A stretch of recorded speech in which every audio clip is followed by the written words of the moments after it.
네, 이슈의 재구성 시간입니다. 이제 새로운 정부가 출범됐습니다. 정말 마지막까지 그 누가 어떤 후보가 당선되느냐를 두고 정말 초미의 관심사로 쏠렸던 이번 대선이었는데요.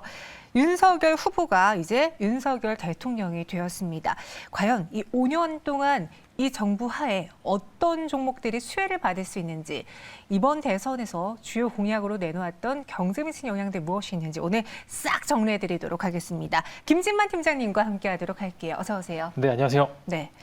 오늘 정말 많은 분들 눈이 퀭하더라고요. 잠을 많이 못 자셨어요. 네, 그렇죠. 졸리네요. 네. 밤늦게까지 과연 누가 당선이 되느냐 그걸 보기 위해서 잠을 못 자셨는데 일단 제20대 대통령 선거에 따라서 윤석열 국민의힘 후보가 당선이 됐습니다.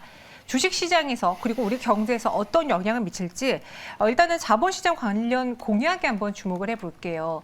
각각의 이제 후보들이 코스피 코스닥, 이 국내 주식시장을 위해서 부응하기 위해 노력하겠다라는 공약을 내놓은 바 있었는데 윤석열 후보, 윤석열 대통령은 어떤 이야기를 했습니까? 네, 이제 당선인이죠. 네, 당선인께서는 일단은 전체적으로 봤었을 때 사실 이제 이재명 이제 후보라고 해야 되나 좀 어렵긴 한데요. 네, 어렵죠. 네, 이제 뭐 증권 거래세와 양도세 이제 양쪽이 좀 갈리긴 했는데 사실상 여당 쪽에 이제 그런 공약이 사실 증권 시장에는 조금 더 도움이 되기는 맞았으나 사실 두 분 다 이제 사실 주식 시장에 그렇게 큰 도움은 될 공약은 내보내지 않았다. 사실상 같은 라인이죠. 이제 소액 주주를 좀 보호하는 정책을 내놓겠다라가 공통 정책이고 이거는 어느 누가 되더라도 지금 현재 주식 시장에 굉장히 필요한 거고 지금 사실 물적 분할을 노리고 있는 기업들도 굉장히 많습니다. 이런 맞아요. 이슈 이전에 빨리빨리 물적 분할을 해버리자는 기업들도 일부 존재를 할 것 같고요.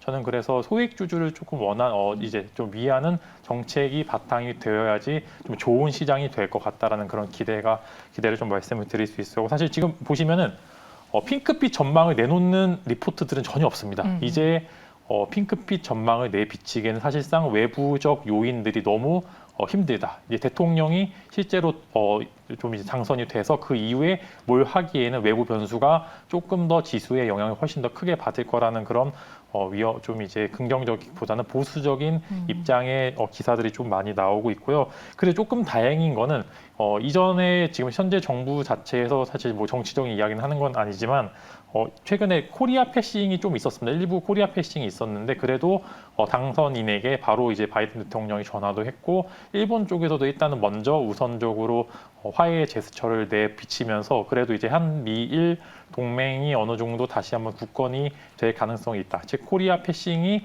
이제 이전에 옛날 말로 지금은 이제 같이 이제 동맹 안에 들어가서 뭐 규제도 같이 참여하고 대신 이제 어느 정도 베니핏도 잘 끌어내므로써 이제 한국 시장에서 조금 이제 외인들의 이탈을 막는 요소들을 조금 방지할 수 있다 정도가 현 당선자의 조금 긍정적인 시그널이라고 보이게 되고요. 그 외에는 사실 조금 보수적으로 보시는 게 맞을 것 같습니다. 네, 우리 주식시장에 미친 영향을 봤을 때 워낙 이러한 국내 정치 정세보다는 대외적인 변수들의 영향도가 크기 때문에 그러한 점 때문에 지금은 다소 보수적으로 볼 수밖에 없는 상황이다라고 이야기했습니다. 하지만 전체적인 지수단은 그럴 수 있다고 해도 분명히 수혜주 찾기에는 벌써부터 많은 분들이 나서고 있거든요. 오늘 시장에서도 그 결과에 따라서 종목들의 희비가 엇갈렸습니다. 먼저 첫 번째, 이번에 정책 테마로 또 정책 수혜주로 꼽히는 게 건설주예요. 근데 뭐 이거는 윤석열 후보뿐만 아니라 뭐 이재명 후보 말하기가 어렵습니다. 네. 네. 윤석열 당선인 그리고 네. 이재명 대선 후보자 네. 이 두 분 모두 다 부동산 공약은 좀 많이 내세웠고 또 이게 많은 분들에게 관심을 끌었던 건데 조금 더 보자면은 윤석열 당선인이 민간 주도에 초점을 두고 있잖아요. 그래서 오늘 건설주들이 이렇게 많이 오르는 건지 앞으로 다시 뜰 거라고 보십니까?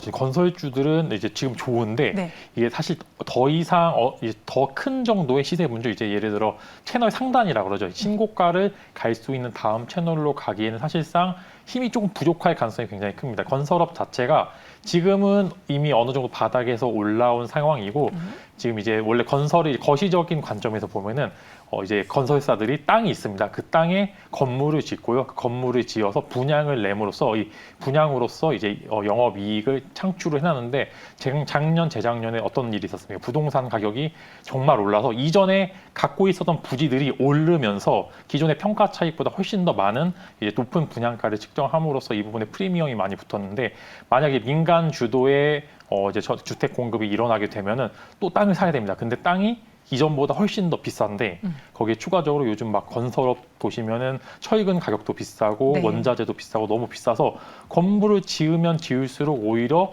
영업이익이 그렇게 남지 않은, 즉 영업이익률이 하락할 수밖에 없는 그런 이제 스탠스를 가지고 있고요. 이제 최근에 현대산업개발이 어느 정도 큰 사고를 치면서 이 부분이 조금 더 감리 쪽도 강화가 되면서 이 부분이 막 베니핏으로 확 다가오기에는 일부 좀 리스크가 존재를 한다. 그래서 저는 지금 현재 주가에서 일부 상승 여력은 더 존재를 하지만 그렇게 큰 폭의 상승을 이끌기에는 현재 정서상 좀 부족할 것 같다. 주도 섹터가 되기에는 정책적인 이슈보다는 뭐 개별적인 이슈가 조금 더 손에 좀 닿을 것 같다라는 그런 말씀을 드릴 수 있을 것 같습니다. 네, 현재 주가에서 지금까지 올랐던 것을 다 반영해 봤을 때는 현재 주가에서 상승에 대한 폭발적인 상승에 대한 가능성이 그리 높아 보이진 않는다라고 하셨거든요. 근데 저는 개인적으로 뭐 김지만 팀장님도 아시겠지만 이번 대선에 있어서 정책 수혜주, 그러니까 한 종목으로 건설주도 굉장히 사고 싶어 했던 사람이었어요.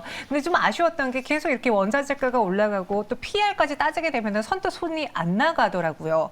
이 그런 건설주를 그냥 보내주는 게 맞는 건지 아니면 그래도 그 안에서 옥석같이 골라보자면 옥이 될 만한 종목이 있는지요? 자, 옥은 충분히 옥은 존재를 하고 옥을 네. 국내에서도 캐야 되는데 해외에서 캐는 기업들을 공략을 해보면 좋습니다. 이제 해외 수주를 받을 수 있는 기업들. 한국은 이제 어느 정도 이제 딱 파이가 정해져 있어. 이렇게 큰 파이를 기대하기는 어려우나 해외는 당연히 무궁무진한 기회의 땅이 존재를 하기 때문에 그 기회를 찾아 나갈 수 있는 기업들 위주로 공략해 보시면 좋을 것 같고, 그래서 이제 플랜트 사업 분야를 갖고 있는 기업들을 조금 더 공략을 해본. 해외에는 이제 막 플랜트 사업을 활성화시키는 그런 그런 국가들이 많기 때문에 대단히 수주를 받을 수 있는 그런 굵직한 기업들을 공략해 보시면 좋을 것 같고, DLENC와 GS 건설을 좀 공략해 보시면 좋을 것 같고, 워낙 건설수 내에서 뭐 저PER 종목, 저평가 종목으로 유명했던 기업들 시세 분출도 일부 바닥에서부터 훨씬 더 한 모습을 보여주고 있는데, 뭐 DLENC 말씀을 드리면은 뭐 DL 건설에서 분할해서 나오게 됐고, 저는 이제 해외 글로벌 프로젝트를 가질 수 있는 해외 플랜트 사업과 거기에 추가적으로 원전 관련된 이슈도 DLENC는 가지고 있기 때문에 수소 관련 플랜트 사업 같이 가지고 있어서 저는 DLENC 굉장히 좋게 보고, 상승 여력은 지금 주가보다는 현재 주가에서 조금 더 상승 여력은 존재를 한다. 그렇지만 그게 막 50%, 60% 가까이 엄청난 큰 상승보다는 현재 주가 20, 30%의 상승 여력은 일부 존재를 한다라는 말씀 드릴 수 있을 것 같고, 이어서 GS 건설 말씀을 드리면 뭐 워낙 많이 올랐어요. 또. 플랜트 네. 쪽에서 유명한 기업이기도 하고, 국내 쪽 사업을 만약에 맡게 된다면은 워낙 GS 건설이 국내에서 인지도가 높고, 만약에 GS 건설이 붙게 된다면은 아파트 자체에 프리미엄이 붙는 이제 그런 현상까지 있기 때문에 국내뿐만 아니라 해외 쪽에서도 강한 프리미엄이 붙을 수 있는 기업이기 때문에 국내 쪽 기업 혹은 해외 쪽으로도 GS 건설을 조금 더 지켜보시면 좋을 것 같습니다. 네, DLENC와 GS건설을 옥으로 꼽아주셨고요. 건설주 외에 또 오늘 핫한 게 있죠. 원전주입니다. 이거는 확실히 윤석열 당선인에게 더 수혜가 될 수 있는 섹터다라고 원전이 꼽혔었잖아요. 탈원전 중단, 신재생 에너지 속도 조절, 원전주에 대한 투자 의견은 어떻습니까? 저 원전은 좋게 봅니다. 원전은 좋게 보는데 네. 어디서 누가 잘 잡고 누가 매매를 잘하느냐 싸움이 이제는 벌어지게 되는데요.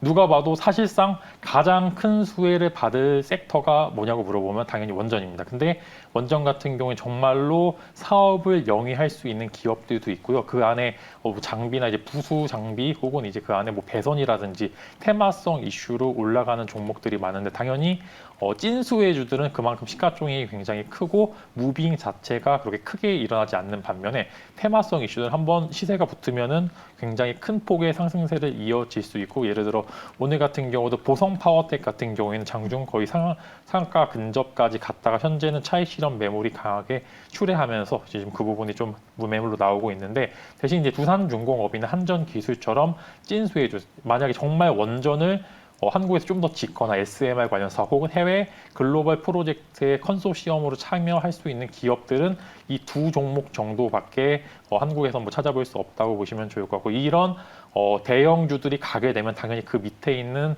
종목들은 낙수 효과가 훨씬 더 나올 수 있을 거고 그 반대로 말하면은 하이 리스크 하이 리턴인지 아니면은 이제 적게 먹고 이제 좀 적게 하는 이제 우량주를 선택하실지는 지금 시청자분들의 개인 성향에 따라서 좀 선택을 하시면 좋을 것 같고 저는 정책주 같은 경우 이제는 한 번 정도 저점에서 매수를 잘하면은 적어도 한 반년 정도는 들고 가시면은 만약에 이제 당선인 신분이지 대통령은 아닙니다. 근데 대통령 자리에 가게 되면 그때부터 본격적인 정책 수혜주가 시작할 수밖에 없기 때문에 그 전까지 한두 번 정도의 등락 혹은 밑에서 살 수 있는 기회는 충분히 존재하기 때문에 너무 고점에서 막 추격 매수하시지 마시고 분명히 바닥에서 혹은 이제 이동평균선 라인에서 매수할 수 있는 기회는 충분히 도달하기 있을 것 같기 때문에 그 부분 한번 참고하시면 좋을 것 같습니다. 네, 원전에 대해서도 좋게 본다 하지만 중장기적인 시각이 존재한다라고 해주셨고요.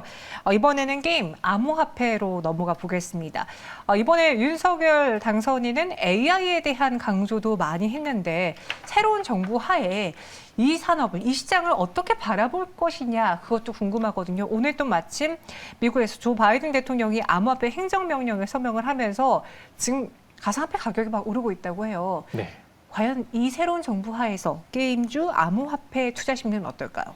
먼저 이제 게임주 말씀을 드리면 지금 게임주가 또 갈리고 있습니다. 오늘 컴투스 홀딩스 같은 경우에는 정말 수급이 강하게 몰리면서 그 부분이 주가 상승으로 이제 나오고 있고요. 그다음에 반대로 이제 이전에 대장이었던 위메이드는 약보합권에서 지금 시세를 형성하고 있는데 패를 깐 기업 제가 뭐 계속 말씀드리지만 패가 나온 기업과 패를 깔 수 있는 기업들 간의 격차가 조금씩 벌어질 거다라는 말씀을 드린 적이 있었는데 지금 슬슬 격차가 조금씩 벌어지고 있고 컴투스 같은 경우에는 오늘 기사가 나왔죠. 이제 가지고 이제 발행 예정인 C2X 코인을 해외 글로벌 거래소에 상장을 함으로써 이제 해외에서 먹히는 이제 그런 사업 영역군과 함께 이제 서머너즈와 크로니크 혹은 이제 서머너즈와 백년 전쟁이 C2X 관련된 이제 그런 아이템을 거기 안에 투입이 하게 된다면은 이런 이슈들이 아직 패가 덜 깠기 때문에 기대감으로 좀 더 가는 상황이 된 것 같고요. 이제 추가적으로는 이전에는 게임이 잘 나갔으면은 코인이 올라가는 그런 모습을 보여준 반면 최근에 흐름 보면은 코인이 오르면은 게임주가 따라가는 후행성적인 모습을 많이 보여주고 있는데 이는 조금 조금 이제 지양해야 되는 근본적으로 성장하기보다는 테마성 이슈로 오르기 때문에 그때 그런 상황이 벌어지게 되면은 단기적으로 매도 포지션 잡으시는 게 좋을 것 같고요. 추가적으로 이제는 정책 말씀을 드리면은 정책 관련해서는 아직 그렇게 크게 틀은 나오지 않은 상황. 왜냐하면 너무 부담입니다. 가상화폐를 건드리는 것 자체가 지지율에 크나큰 타격이 있을 가능성도 존재를 하고 사실 이제 큰 차이로 이제 당선이 된 게 아니라 당연히 역풍을 맞을 수 있는 그런 리스크가 존재를 하기 때문에 제 개인적인 생각으로는 그렇게 크게 손질할 수 있는 상황은 아니다. 다만 어느 정도 이제 정권 초기 혹은 이제 한 번 정도의 공식적인 이제 큰 틀은 만들어내야 되는 것 같은데 CBDC도 이제 방금 말씀해 주신 것처럼 조 바이든 대통령이 이야기했던 부분은 이제 가상화폐 규모의 성장세는 인정을 하는데 그 부분을 법 안에 둠으로써 이제 좀 불법적인 행위를 막겠다라는 그런 의미와 함께 CBDC를 같이 발행함으로써 이제 국가도 어느 정도 이제 안에서 이제 놓이겠다는 이야기를 드렸는데 한국 같은 경우에는 이미 CBDC 관련된 사업을 하고 있고 6월에 어느 정도 결과가 나오기 때문에 저는 그 전에 한두 번 정도의 강한 시세는 충분히 분출할 것 같다는 말씀은 드릴 수 있을 것 같습니다. 네, 가상화폐까지 알아봤습니다. 네, 그럼 마지막으로 정리를 해볼게요. 펼쳐질 정책에 지금 증시가 집중하고 있습니다.